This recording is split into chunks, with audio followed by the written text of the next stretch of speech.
Sahabat Ikrimah, mari kita dengarkan rekaman pengajian malam Sabtu pimpinan Al-Mukarram Ustaz Kiai Haji Ahmad Sholeh Rahmani MA. Selamat mendengarkan. Allahumma salli wa sallim ala sayyidi wa habibi wa tabibi qalbi wa jasadi wa ruhi sayyidi rasulillah Muhammad ibni Abdillah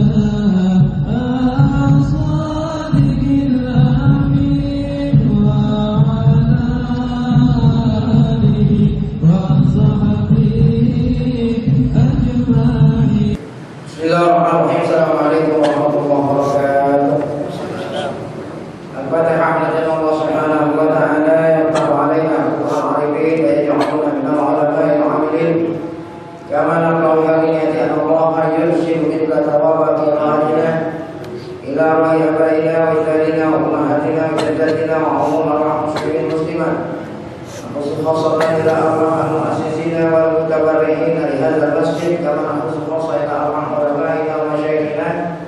Allah subhanahu wa ta'ala ayafa'ana bi'amudihi bintawin wa biniyati anna Allah yubarik fi a'malina wa aqwalina wa dhuriyatina wa yashfi mardana wa yarham amwatana wa yakfi jami'a hawaina lihadi biyahulihal Fatihah.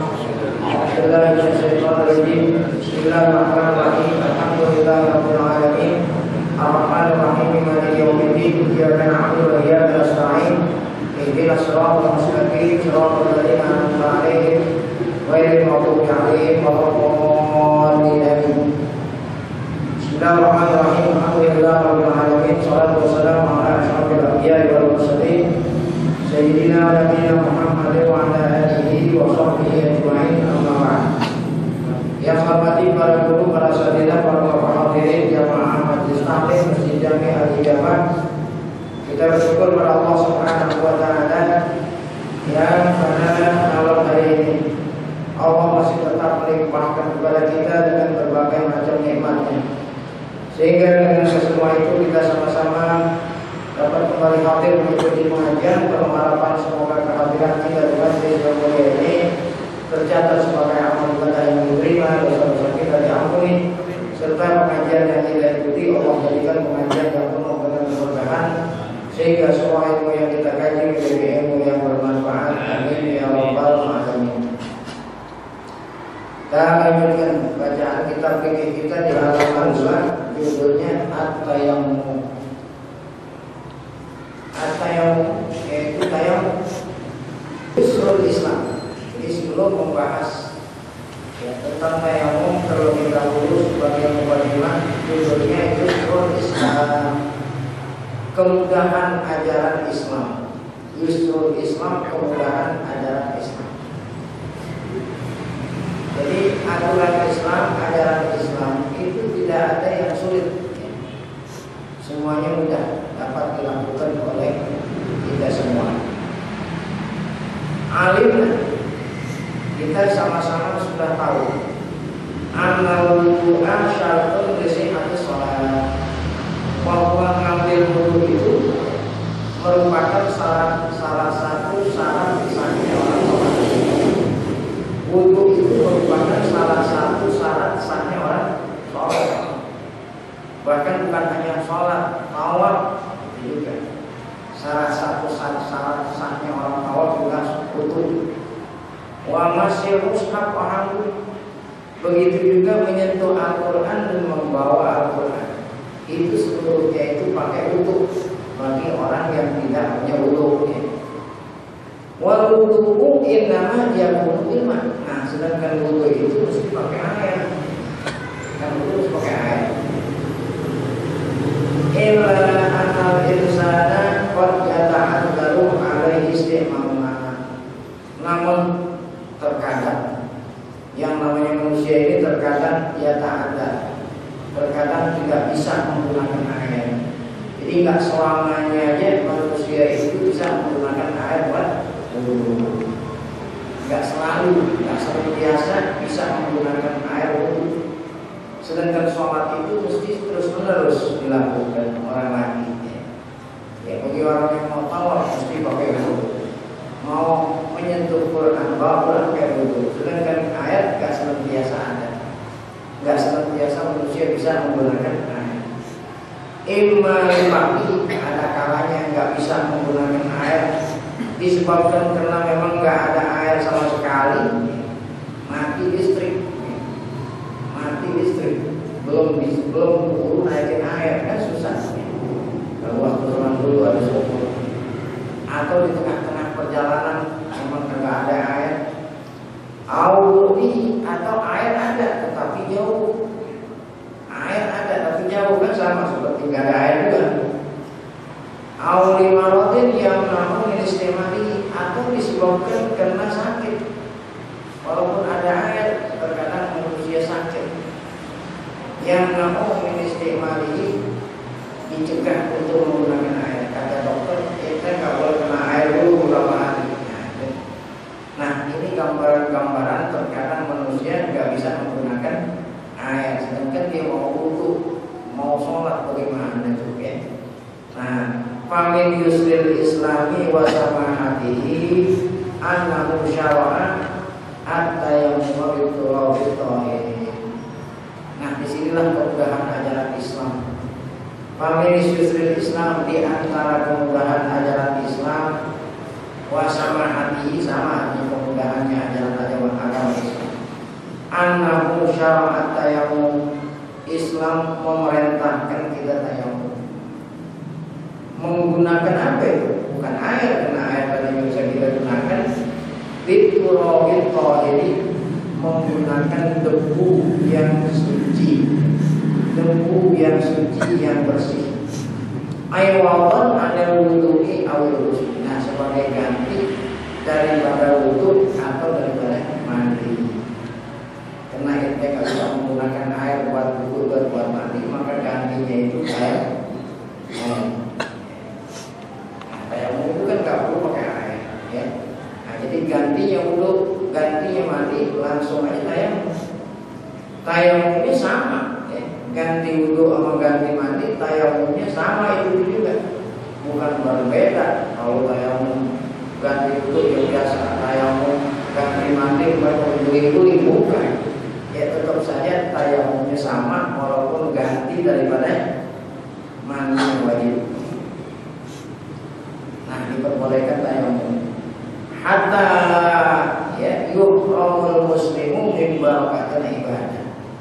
Ya, sehingga dengan adanya ganti air bisa pakai debu tayammum, sehingga orang Islam tidak diharamkan dari barokahnya ibadah. Artinya tidak haram dari berkahnya ibadah.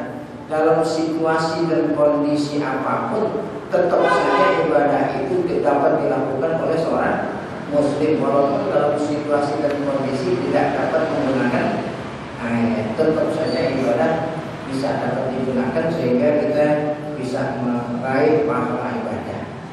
Nah, itulah judulnya tadi, kemudahan ajaran Islam.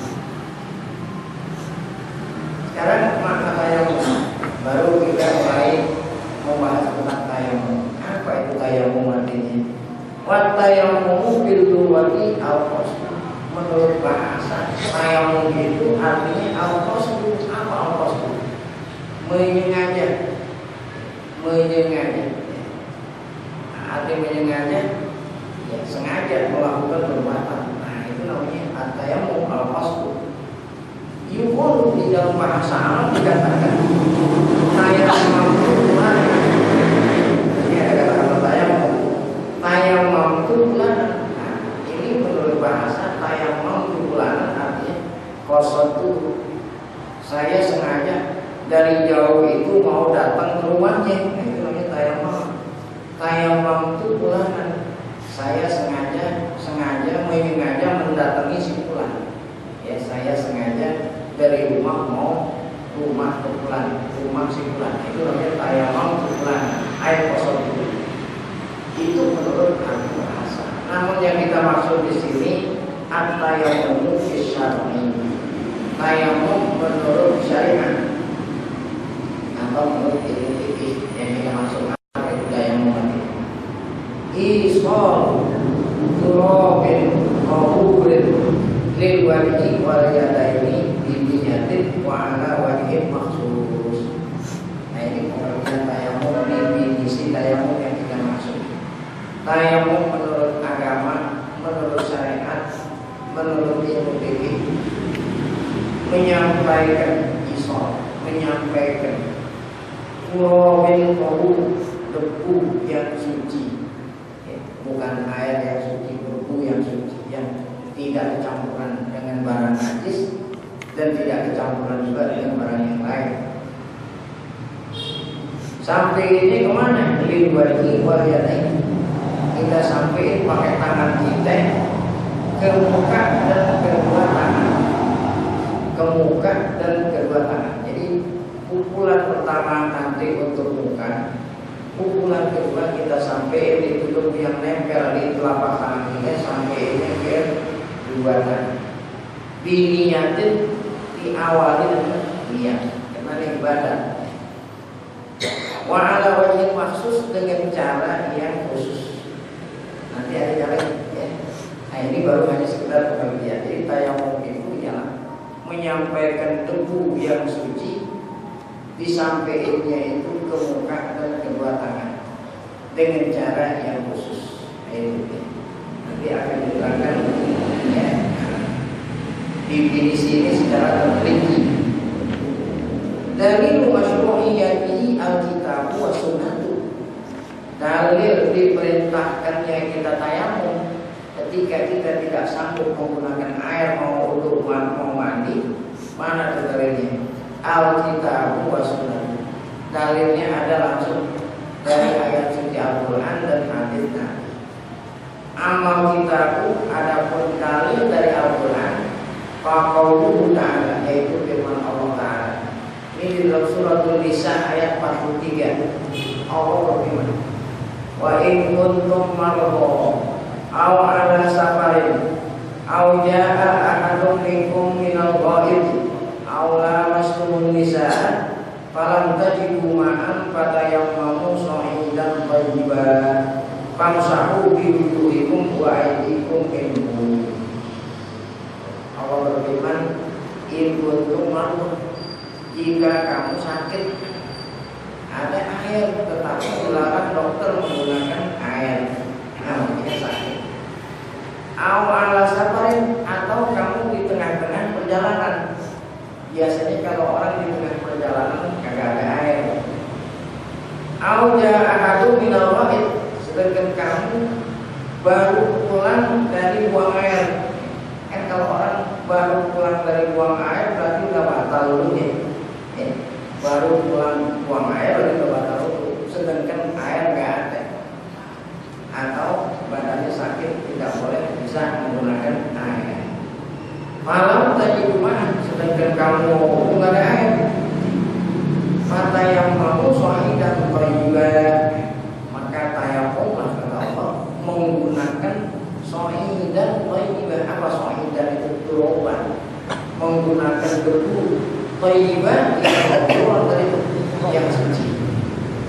Nah kemudian langsung caranya, famsahu bi wujuhikum wa aydikum minhu, maka sapulah mukamu wa aydikum dan kedua tanganmu minhu dari debu yang suci tadi.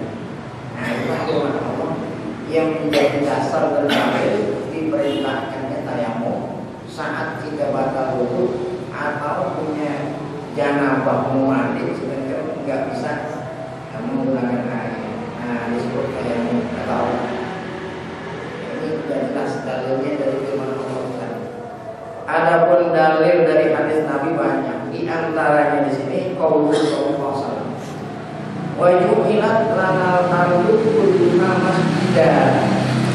Kata Nabi, ju'ilat lanal ardu kulluha, ju'ilat dijadikan, artinya dijadikan, Allah menjadikan lana khusus untuk kita siapa? Umat Nabi Muhammad.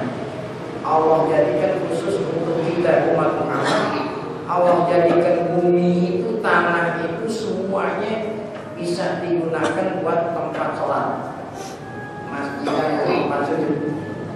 Ini khusus untuk umat Nabi Muhammad. Allah jadikan tanah yang mana aja boleh digunakan buat sholat, buat tempat sholat. Kalau umat-umat dulu kalau dia mau ibadat, mau sholat mesti ada di tempat khusus.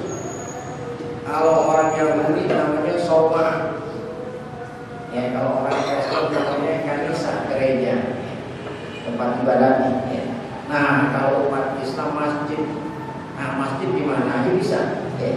Baik itu masjid yang ada bangunannya atau musola masjid, atau memang nggak ada bangunan sama sekali, mau sholat di situ udah masjid juga namanya. Ya.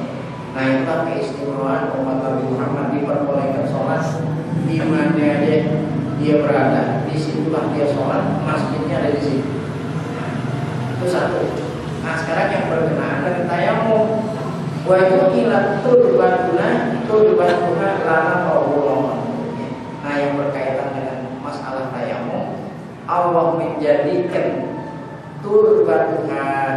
Jadi katanya buminya boleh dijadikan tempat sholat, dan Allah menjadikan debunya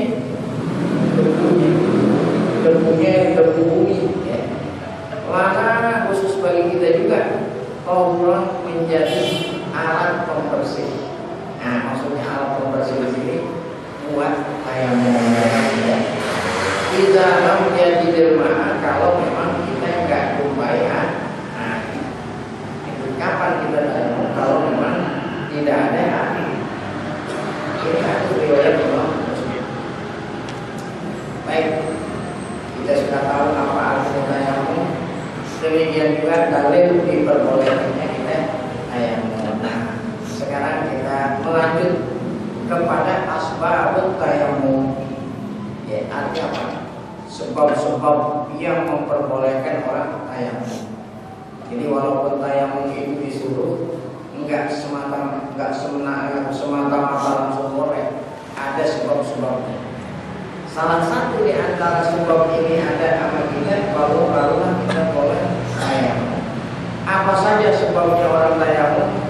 Ada 4. Ya, kalau salah satu di antara 4 ini ada sama kita boleh tayamum. 1. Fardul mani isan. Ya, yang pertama yang memperbolehkan orang tayamum itu fardul mani isan. Apa itu fardul mani? Tidak ada air, ketiadaan air. Hisan artinya secara indrawi. Artinya secara indrawi memang kita nggak ada air, nggak jumpa, nggak lihat air, nggak ketemu air gitu. Hisan kan indrawi. Air kita nggak lihat sama mata kita nggak jumpa itu air. Nah, itu namanya ketiadaan secara indrawi. Ada nanti ketiadaan secara hissi ya, secara ma'nawi. Air ada tapi kita nggak bisa. Itu namanya tidak ada air ma'nawi. Kalau tidak ada air memang tidak ada air sama sekali. Contoh, karena bisa paling walau jadi mah, seperti orang berada di tengah-tengah perjalanan, dia tidak menjumpai air. Nah, ini yang dikatakan fardul mani isan, tidak ada air, memang tidak ada air sama sekali.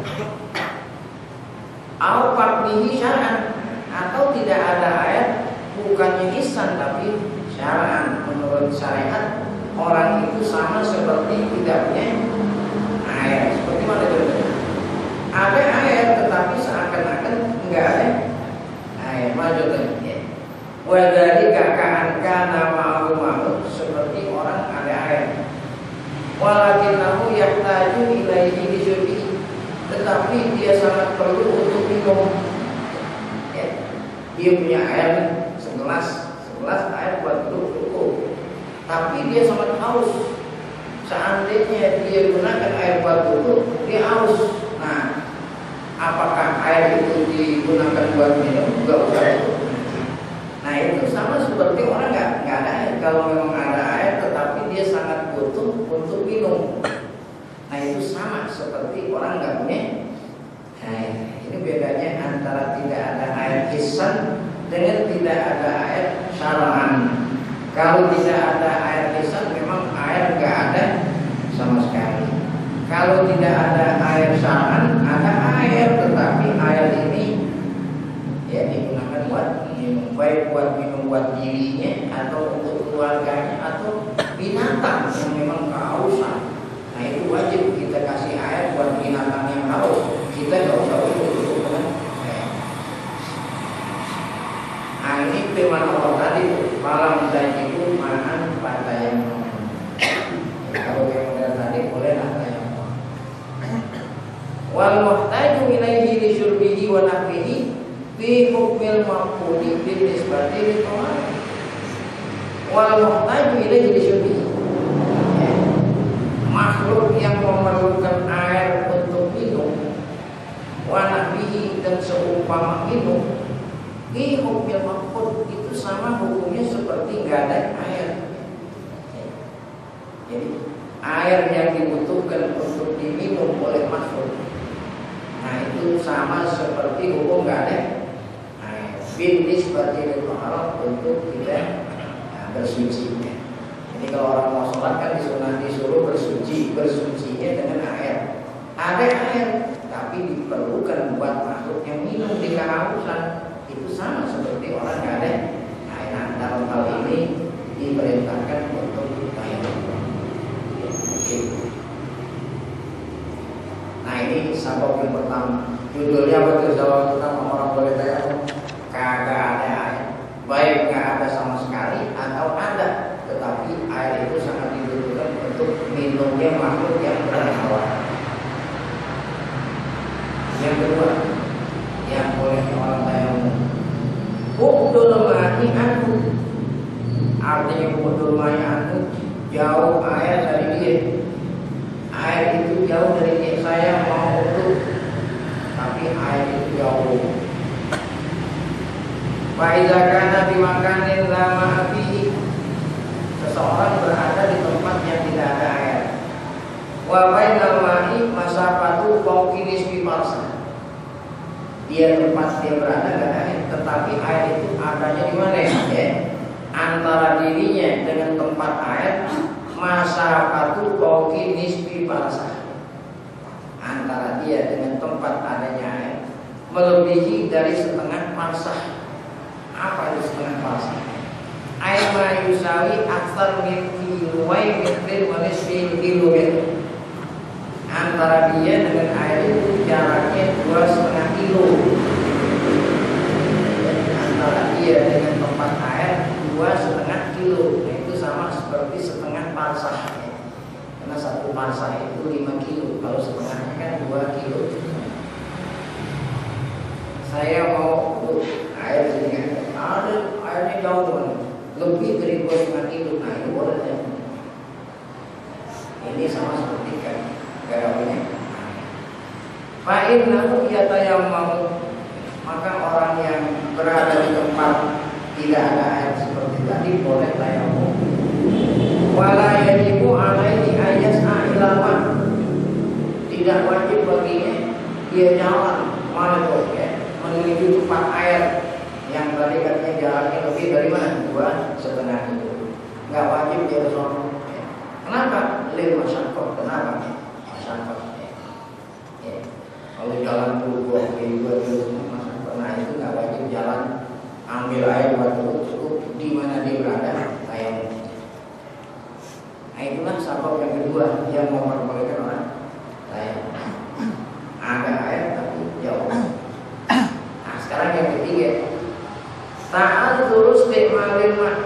Nah yang ketiga ini, orang tidak bisa menggunakan air. Air ada di dekatnya tetapi tidak bisa menggunakan. Ini ada dua macam. Imma hisan, artinya hisan itu memang dirinya itu sendiri nggak bisa menggunakan air, itu hisan. Seperti yang tadi. Wa dzalika ka'an kana ma'u qariban minhu. Contohnya air itu dekat dari dia. Lakinnahu kana bi qurbihi aduwwun yuqawu minhu. Tetapi di dekat air itu ada musuh. Ya. Yuqawu minhu, yang ditakuti. Air ada dekat, tapi di dekat air ada musuh. Atau di dekat air ada binatang buas. Atau di dekat air ada ular. Kalau saya deketin air, bisa-bisa saya diterkam sama binatang buas, dicatek sama ular. Nah itu walaupun air itu ada di dekat saya nggak bisa gunakan. Nah ini sama seperti orang yang tidak punya air. Ini contohnya tidak bisa menggunakan air, bisa. Ya. Air ada di dekatnya, tetapi di samping air itu ada ular, ada binatang buas, ada buaya, ada musuh. Nah, ya. Nggak perlu kita korbanin nyawa kita hanya untuk ngambil air buat cukup kita tayang. Itu contohnya ihsan. Yang kedua, tidak bisa menggunakan air syar'an. Apa itu syar'an? Menurut syar'an, menurut agama. Wa dzalika ka'an yukhafa min istimalil ma' kullu thamarat. Seperti orang takut menggunakan air terjadinya sakit, terjadi penyakit.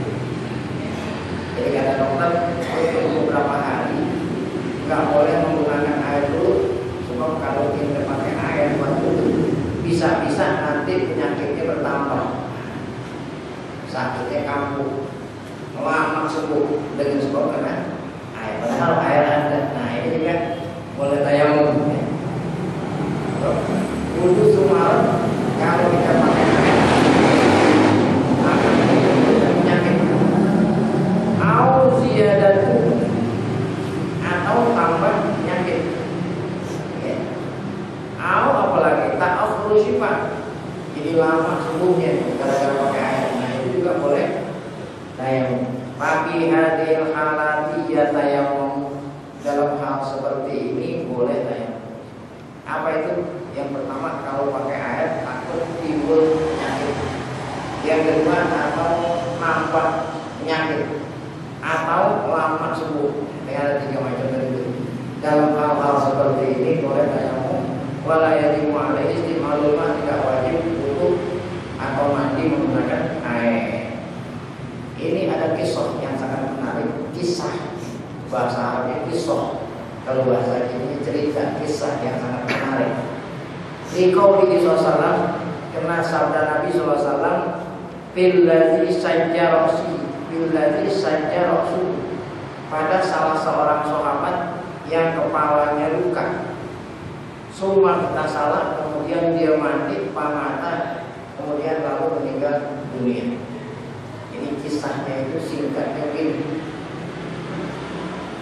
Pada salah satu perjalanan sahabat-sahabat dari salah satu peperangan sudah selesai mau pulang ke Madinah, Nabi mengikut sahabat-sahabat saja.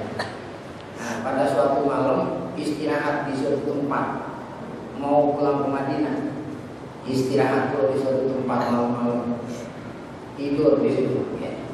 Nah, salah seorang sahabat yang beristirahat itu kepalanya itu ketiban batu, kepalanya ketiban batu, jadi lupa. Nah, pada saat dia tidur, ini sahabat mimpi khusus, ya. Kan orang mimpi wajib mandi pagi-pagi mau tidur mau sholat subuh, ya. Nah, kepalanya luka. Akhirnya dia nanya kepada sahabat-sahabat yang lain yang sama-sama beristirahat di situ. Saya wajib mandi, sedangkan kepala saya ini luka. Bagaimana caranya? Apakah saya itu mendapatkan rukhsah keringanan? Langsung sahabat yang lain mengatakan, wah, ente nggak ada rukhsah, karena ente wajib mandi walaupun kepala ente luka. Akhirnya ini sahabat yang luka mandi. Ini kepalanya yang luka kena air. Akhirnya setelah dia mati meninggal. Kan kalau orang luka mau kena air, khususnya lukanya kepala, mati meninggal. Nah, setelah sampai mereka di Madinah, maka sahabat yang lain menceritakan peristiwa itu kepada Nabi Muhammad Sallallahu Alaihi Wasallam. Apa kata Nabi Muhammad? Ya,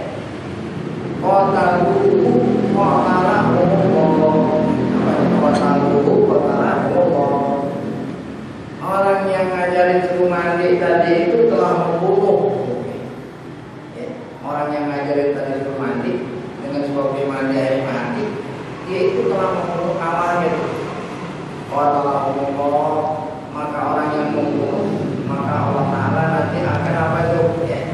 orang yang membunuh kan Allah Taala akan bunuh lagi dia. Ya, kembali bunuh. Berarti bunuh. Kemudian kata Nabi, fa inna shifa'al ayyi aswal. Kalau ente ditanya sama orang kagak tahu, nanya sama orang yang tahu. Jangan asal sembarangan jawab. Ini sembarangan jawab. Dia kepalanya buka. Sedangkan wajib mandi di mana nih? Oh itu ada cara-cara itu aturan, tidak ada cara lain. Nah itu baik nasional aisyah karena kalau memang nggak tahu, nanya yang tahu. Jangan asal jawab-jawaban. Nah kemudian Nabi kita ngajarin. Kalau nanti terjadi seperti ini lagi, bukan begitu caranya, bukan mandi. Dimandiin badan yang kagak luka. Bukan tadinya luka cuma kepalanya doang. Yang lain itu yang kagak luka tetap dimandiin. Ya. Nah, urusan yang luka jangan dikenain air. Ya. Nah, tempat yang luka yang semestinya nggak kena air, nah itu diganti dengan tayamum. Nah ini tayamum di sini. Ya. Jadi tayamum juga mandi juga. Ya, jadi badan yang kagak luka yang mulai kena air, yang itu yang penting. Adapun badan yang ada perbannya, yang ada luka yang tidak kena air, nah itu yang diganti dengan tayamum. Tayamum itu caranya. Ya, kalau mau yang luka harus dikenain air, mati. Gitu. Nah ini sini Nabi kita mengatakan apa? Innama kana yakfi ayat tayamum. Cukup bagi orang yang luka tadi dia tayamum. Wa yahsiba ala jurhi, di atas lukanya diperban, diikat pakai perban, kemudian nggak usah kena air, ditayamumin itu gantinya. Summa yamsahu alaiha, di atas perban diusap aja, nggak usah dibasahin, di atas perban diusap, diusap pakai air. Wa yaghsilu sa'ira jasadihi, adapun badan lain yang tidak ada lukanya, yaitu yang dimandiin. Yang dicuci, yang dimandiin, yang tidak ada luka. Adapun engkau saya luka yang ada korban, cukup dibasuh aja atas. Gitu cara. Untuk dalil masyhuriyatil masih ala jabir. Nah ini ada dalilnya di soal hadis ini di sini ditulis hadis hanya sepotong saja. Kalau kita mau tahu hadis secara menyeluruh, ada ini di soal sudah disebut ya. Di dalam al-masih ala jabir. Soal seluruh hadis yang secara semua. Udah berapa tuh yang menyebabkan mulai mandi? Ada 3 udah. Saya ulangi. Yang pertama tidak ada air sama sekali, atau ada air, ya, tetapi diperlukan untuk minum. Atau yang keduanya air jauh. Berapa jauhnya itu? Yaitu lebih dari 2,5 kilometer. Yang ketiganya tidak dapat menggunakan air. Ini ada 2 macam juga. Ya, tidak dapat menggunakan air karena di dekat air ada yang sangat bahaya, yaitu ada musuh, ada binatang buas dan lain sebagainya. Atau tidak bisa menggunakan air, kalau dia gunakan air nanti akan menimbulkan penyakit atau menambah penyakit atau menjadi lama sembuh. Nah itu ketiga. Nah yang terakhir, sebab yang memperbolehkan orang tayamum al-bardus syadid. Sangat dingin. Ya kalau di kita ini nggak ada yang namanya sangat dingin. Mungkin di daerah atau di negara yang ada musim dinginnya. Kalau ada di daerah yang ada musim dinginnya, nah itu kan hampir 0 derajat. Kalau kita pagi-pagi subuh musim dingin, oh kena air terus lenet, terus lenet. Nah itu karena di kita ini kan gak ada musim dingin, sedingin-dinginnya di kita nih, ya nggak akan membahayakan kita wudhu. Nah ini di negara yang ada musim dinginnya. Sekiranya kalau saya paksakan diri saya mandi di musim dingin, masya Allah nanti bisa auto ya. Nah, kalau memang tidak ada alat, kalau zaman sekarang kan ada alat apa untuk menghangatin air, tinggal pencet, nah keluar airnya hangat. Kalau waktu zaman dulu kan kagak ada alat buat manasin air. Nah, kalau musim dingin air nggak pakai dipanasin,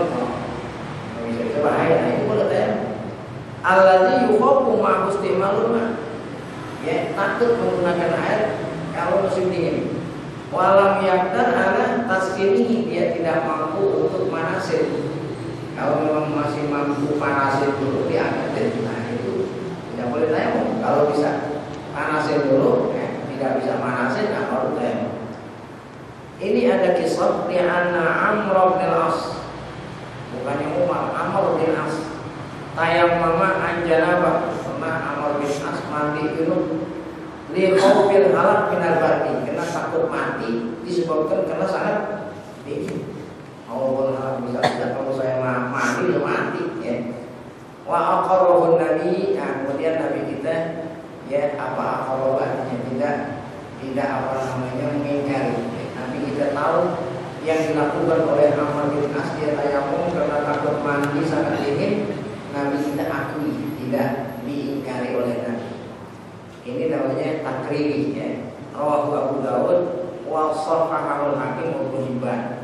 Lakin yakti sholata fi hadil halah inda wujudil ma.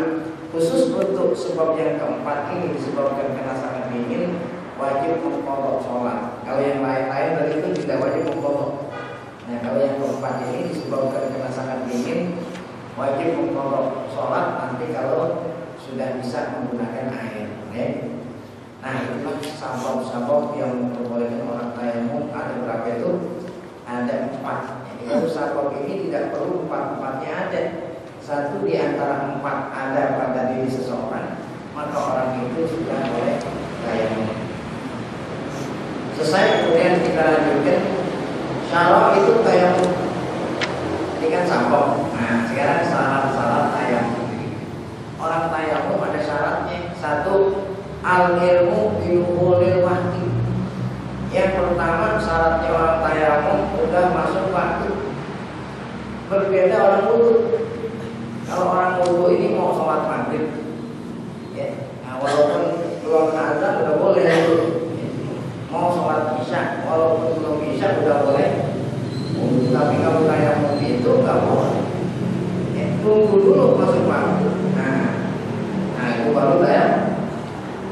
Kenapa? Karena kalau seandainya sebelumnya waktu udah tayamum, kalau memang nggak ada air karena waktu sama azan sebelumnya, jadi tunggu dulu masuk waktu baru tayamum. Demikian juga kalau orang tayamum disebabkan karena sakit, sama tunggu waktu sholat dulu. Kenapa? Kalau seandainya pada waktu azan nanti sakit juga sembuh, nah ya, ini sampai masuk waktu dulu, nah, baru tayamum. Satu, ya kalau udah masuk waktu sholat. Yang kedua, kalau ulama pada dukhulil waqti, setelah masuk waktu pun nggak boleh langsung tayamum, cari dulu. Ya, kalau memang nggak ada air, kalau memang dia sakit nggak perlu cari. Ya. Kalau yang udah wajib waktu, cari dulu usaha, nengok kanan tidak ada air. Ya. Gitu. Kalau memang udah masuk waktu dan dicari nggak ada, nggak ketemu, maka barulah boleh. Itu syarat kedua. Setelah masuk waktu harus cari dulu. Nah yang ketiganya, nah ini debunya ya, aturabut tohur. Nah, debu yang digunakan itu debu yang bersih, yang suci. Artinya apa? Alladzi la huwa wala daqiqa wala jisr.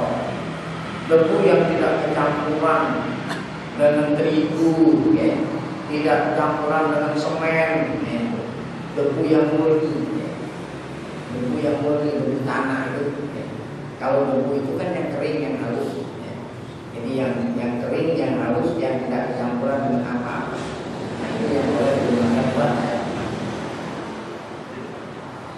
Nah sekarang ada orang nanya, ya, kalau saya tayamum, saya olesin tangan saya di tembok, boleh? Sekarang saya tanya, emang di tembok itu bukan? Kecuali kalau memang di sekeliling tembok kita ini ada tanah. Di sekeliling kita nggak ada tanah, berarti yang nempel bukan debu. Oh, ini ada kotoran-kotoran jalanan, mau debu. Kan di sekeliling kita nggak ada tanah, kan semuanya di semen, memang ada tanah. Berarti yang nempel di tembok bukan di debu, apa? Abu jalanan, alupuin atau apa yang dari sini debu itu kan yang boleh tayamum ini debu kan tanah itu tanah yang kering yang halus. Kalau memang ada di tembok ada debu tanah yang kering yang boleh tayamum. Tapi itu bukan yang debu itu. Ada kendaraan lewat, mobil lewat, debu jalanan itu tembok itu memang debu jalanan. Debu itu kotoran puin atau semen itu yang halus-halus. Itu bukan. Kemudian yang keempat, ayuzilan najasat awal, ya, nggak ada najisnya. Yang kelima, anjatahida fil qiblati qabla, kalau dia mau sholat harus tahu arah kiblat itu. Nah itulah 5 syaratnya orang tayamum. Baik, kita satu judul lagi. Sudah kita tahu syaratnya tayamum ada 5. Sekarang rukun tayamum.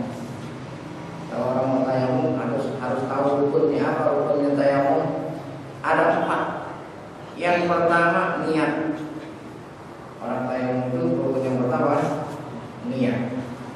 Wa mahalluhal qalb, tempatnya niat di mana? Di hati. Semuanya itu tempat niat di hati. Apa aja? Sholawat, puasa, apa semua tempatnya di mana? Di hati. Adapun yang kita ucapkan itu belum dihitung, itu sunnah. Kita sebelum takbiratul ihram usolli fardhu isya itu belum dianggap niat. Nah niat itu pada saat kita Allahu Akbar dalam hati. Sahjatu saya sholat fardhu isya. Nah ini di hati baru yang betul. Kalau yang sebelumnya takbiratul ihram usolli itu belum dianggap niat, itu sunnah. Nah demikian juga orang tayamum, tempatnya niat tayamum di mana? Di hati. Fayak sidat di qalbihi fi'lat tayamum. Artinya niat dalam hati pada saat ente mulai tayamum, menyampaikan debu muka di dalam hati, niat tayamum cukup di dalam hati. Saya niat tayamum.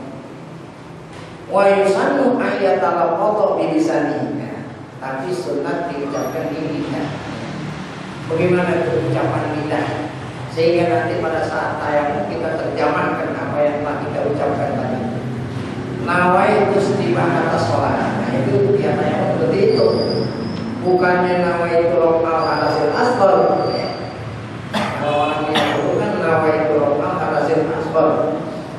Kalau tayamum bukannya nawaitu lokal hadasil asghar. Karena tayamum tidak mengangkat hadas.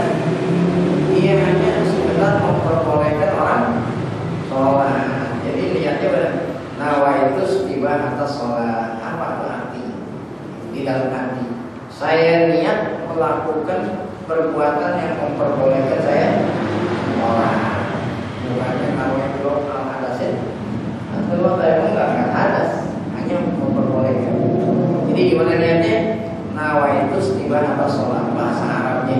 Kalau bahasa kitanya, saya niat melakukan perbuatan yang memperbolehkan saya sholat.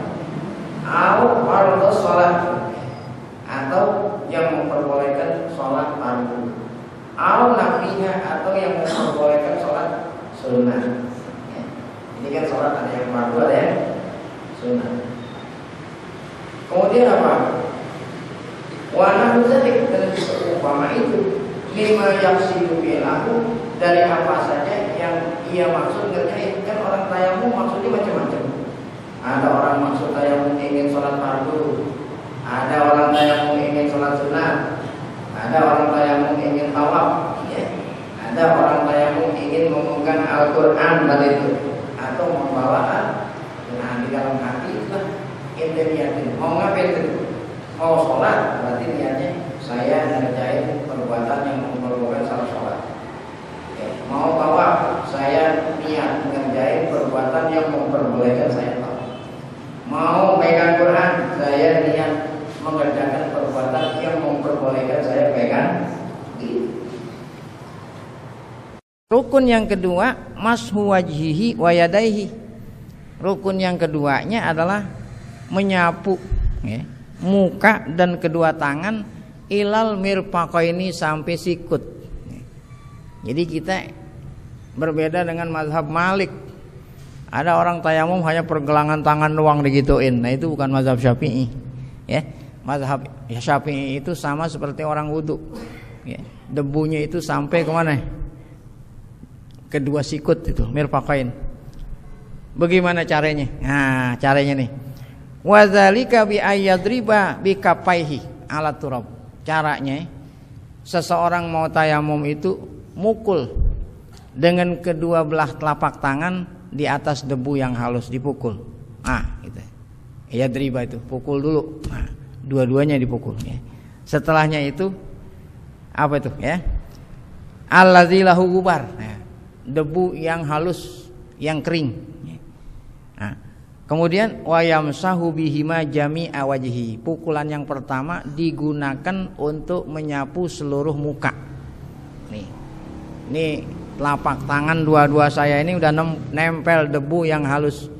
Kemudian kita gunakan buat menyapu, membasuh seluruh muka. Itu pukulan yang pertama. Kemudian apa ya?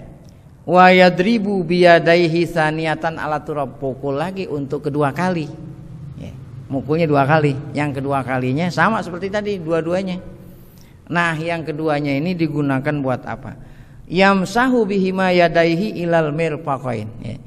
Ya digunakan untuk menyapu kedua tangannya sampai dua sikut. Nah bagaimana caranya nih? Nah wa yamsahu biyadihil yusra yadahul yumna. Debu yang nempel di telapak tangan kiri digunakan untuk menyapu yang kanan. Nih lihat begini caranya ini. Nih itu atas kemudian bawah. Nah kemudian debu yang nempel di telapak tangan kanan digunakan untuk menyapu tangan kiri. Gitu. Nah jadi yang pertama, pukulan pertama, dua telapak tangan yang nempel debu digunakan buat menyapu muka. Pukulan kedua ya nempel di tangan kiri buat tangan kanan, yang nempel di tangan kanan buat nyapu tangan kiri. Gitu ya. Tayamum cuman itu doang ya. Sekarang dalilnya nih. Dalil yang kedua tuh ya, menyapu muka kemudian tangan sampai sikut. Rawad Daraqutni an Ibnu Umar radhiyallahu anhuma anin Nabi sallallahu alaihi wasallam qala at-tayammumu dorbatan. Kata Nabi, orang tayamum itu dua kali pukulan. Dorbatun lil wajhi wa dorbatun lil yadaini ilal mirfaqaini. Satu pukulan untuk muka, satu pukulan untuk kedua tangan sampai sikut. Wa yastau'ibul udwul bil mashi. Semua anggota yang wajib diusap tadi harus sempurna kena usapan ya. Gitu walaupun debu. Fa iza kana fi yadihi khatim. Jika orang yang tayamum itu di tangannya ada cincin ya, atau pakai arloji ya. Cincin atau pakai arloji ya. Itu wajaba naz'uhu fid darbatis tsaniyah. Wajib itu cincin, wajib itu arloji dibuka dulu, dicopot dulu pada pukulan yang kedua ya. Karena kan pukulan yang pertama buat muka, belum saatnya mau tangan. Nah, jadi wajib mencopotnya cincin atau mencopot apa tadi itu jem ya, tali jem itu copot, wajib dicopot pada saat pukulan kedua. Kalau ente nggak copot berarti kan ini jurusan ini nggak kena debu, cincin nggak. Nah itulah semua anggota itu wajib kena debu, sama seperti kita wudu wajib kena air gitu maksudnya ya. Hatta yasilat turab ila maudhihi. Kenapa wajib dicopot itu cincin? Ya, yaitu agar supaya debu itu masuk ke tempat cincin atau ke tempat jem itu kalau seandainya dibuka. Baik, kemudian rukun yang ketiga. Rukun yang ini udah 2, 3 nih, udah 3 tadi. Saya bacain. Rukun yang pertama niat, rukun yang kedua membasuh muka, menyapu muka, rukun ketiga menyapu tangan gitu. Nah, yang terakhir yang keempat tartib. Nah, ini salah tulis itu.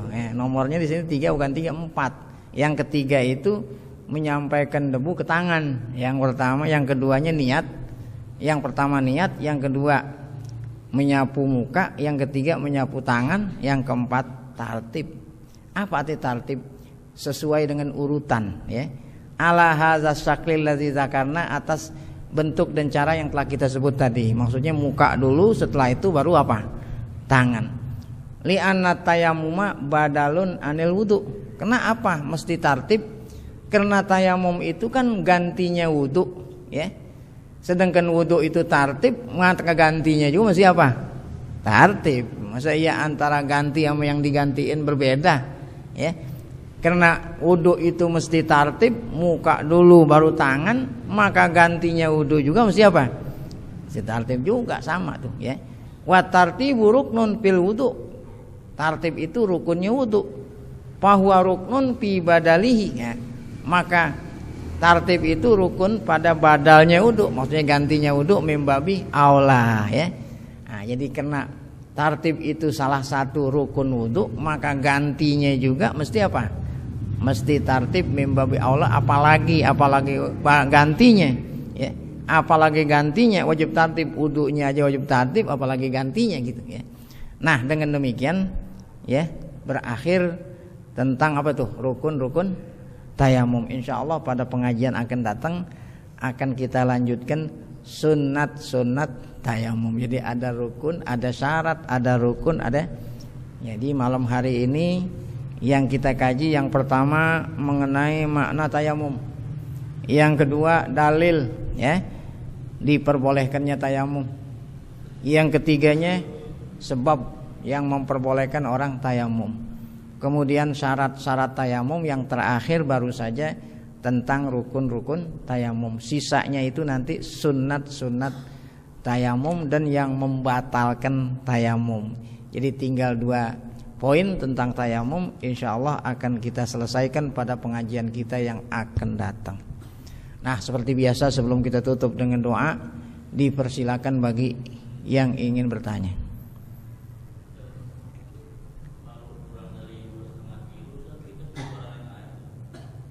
Pulang dari?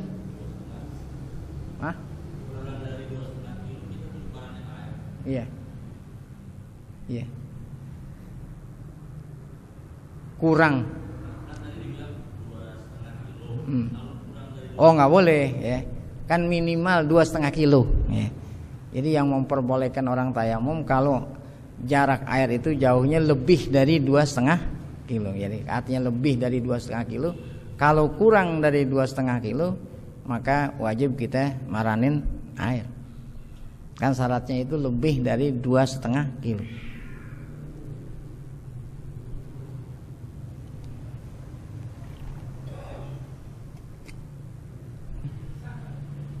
Tadi kan kita bilang, menurut Imam Syafi'i tayamum itu pakai debu. Kalau orang ngusap jok mobil, emang di jok ada debu? Saya tanya. Ya. Iya itu ya. Ya.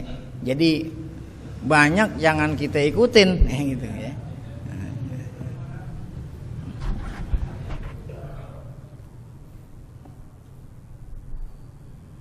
Kan syaratnya orang tayamum makanya debu. Emang di dalam mobil ada debu.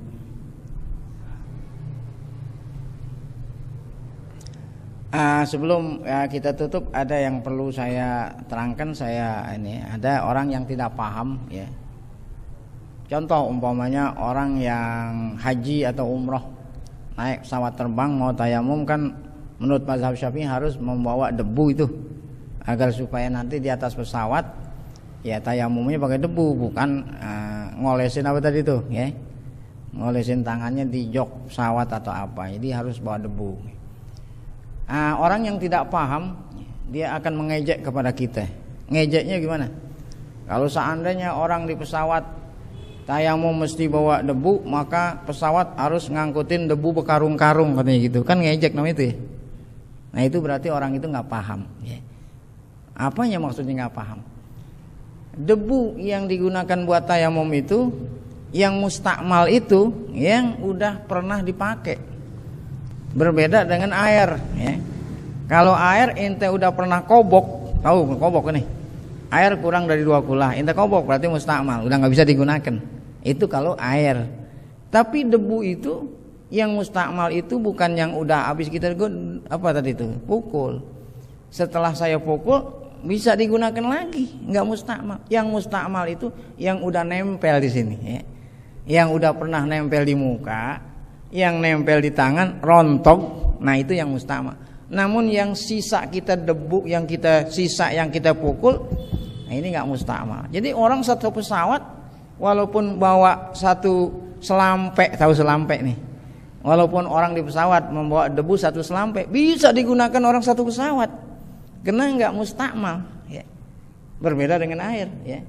Saya udah tayamum, saya gebuk 2 kali. Nah ini bisa digunakan sama orang lain, bisa digunakan. Emang berapa banyaknya nih bang yang sini? Jadi tidak perlu bawa debu berkarung-karung, ya. Berarti itu orang itu gak ngerti, ya. Jadi debu itu nggak mustakmal. Yang mustakmal itu yang sudah pernah apa? Nempel, yang udah pernah nempel di muka, di tangan, rontok. Nah itu yang mustakmal. Kalau yang udah kita gebuk ini nggak mustakmal. Jadi walaupun debu dikit bisa digunakan untuk orang tayamum walaupun puluhan orang, gitu. Udah, ya kita tutup majelis kita dengan Al-Fatihah sebelum doa. Semoga dengan Fatihah yang kita baca Allah Ta'ala berikan kita panjang umur dalam keadaan sehat walafiat, selalu dapat taufik hidayah, tetap iman, meninggal dunia dalam keadaan husnul khotimah. Bihadhihi niyah Al-Fatihah. A'udzubillahi minasyaitonirrajim. Bismillahirrahmanirrahim. Alhamdulillahirabbil alamin arrahmanir rahim maliki yaumiddin. Iyyaka na'budu wa iyyaka nasta'in ihdinas siratal mustaqim siratal ladzina an'amta 'alaihim ghairil maghdubi 'alaihim waladdallin amin. Bismillahirrahmanirrahim. Alhamdulillahirabbil alamin. Allahumma shalli ala sayyidina Muhammad wa alihi wa sahbihi. Allahumma 'allimna ma yanfa'una wa anfa'na bima 'allamtana wa zidna 'ilman nafi'a. Rabbana atina fid dunya hasanah fil akhirati hasanah wa qina adzabannar. Sallallahu ala sayyidina Muhammad wa alihi wasallam. Walhamdulillahirabbil alamin. Assalamualaikum warahmatullahi wabarakatuh.